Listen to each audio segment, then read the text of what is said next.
Unë nuk mund ta kuptoj ndryshe. Kujt janë drejtuar këuruan? Avokat, do kalojmë tek Spaku. Atje po zgjidhet kreu i ri, tani ka një garë për Byron Kombëtare të Hetimit, FBI shqiptare. Gledis Nano, Haki Çako, Joni Keta, numri 2 i BKS tani. Ka shumë emra nga policia. Ju si mendoni, kush e meriton për të qenë aty? Apo do kenë dorë? Haki Çako u provua.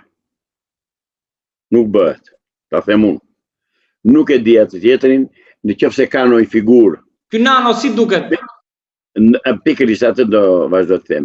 Nëse ka ndonjë figurë të pastër që është me të vërtet policë shteti dhe jo policë pushteti, siç e ka kthyer Edi Rama me Sali Berishën policinë e shtetit, pra nëse duan policë shteti, i vetmi person i përshtatshëm, i pa korruptuar, që e meriton të shkojë drejtor i BKH-s është Gledis Nano. Ka dhënë prova ai oficer dhe ai zyrtar i lartë i policisë shtetit që është me të vërtetë i pa korruptuar dhe i pa përzier. Mirë po, Edi Rama e shkarkoi atë sepse nuk ju bind që të bëjë ato që donte, të bënte ato që donte Edi Rama. Tani Edi Ramës i ka vajtur atje ku nuk mban më. Do ta miratoj se s'bën Gledis Nano. Dhe opinioni publik bëni një test të shikoni, janë të tërë që atje në drejtori i policisë shtetit i BKS vej Gledis Nano. Mund të kenë dorë amerikanët në ndikim këtu siç patën me Dumanin për presion? Tani ne dim një gjë që këtu s'bëhet asgjë pa dorën amerikane. Dhe po të kemi parasysh kur u zgjodh drejtori i përgjithshëm i policisë shtetit, Gledis Nano doli në foto me ambasadoren Yuri Kim. Dhe për kundërpesh, Edi Rama luftoi që të bënte të merrte drejtorin drejtorin e Spakut.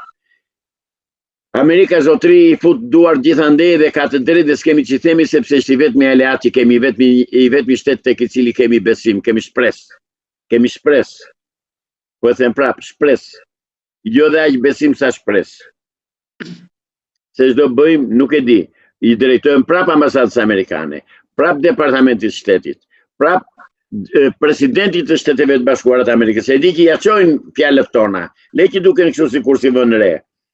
U them vini dorë në Shqipëri dhe zhdukni këtë klasë politike PDPS barës Partia e Punës së Shqipërisë. Këta duhet të qërohen nga faqedheut, të ikin nga politika në Shqipëri, të dalë në pah qeveria teknike që është krijuar ka një muaj tani, gati, edhe të votohet ashtu siç votuan 140 deputet në korrik të 2016-ës që votuan me dëshirë të jashtëzakonshme, ashtu të vend të votojnë që qeveria teknike të marrë pushtetin dhe të çojë vendin, që përgatisë vendin për kushtetutën e re, për sistemin e ri politik, të ndryshojë atë situatën politike të rënduar, të tejkaluar në Shqipëri dhe që të bëj përgatisë vendin, terrenin për të kthyer shqiptarët sepse është boshatisur Shqipëria. Vështirë avokat, këta të dy kanë deklaruar që do ikin kur t'i marrë Zoti. Vështirë më duket. Çoku i merr dhe ndonjë gjë tjetër veç Zotit, pa mirë, dakord jemi. Ka dhe mënyra tjera që se Zoti të merr në shumë mënyra.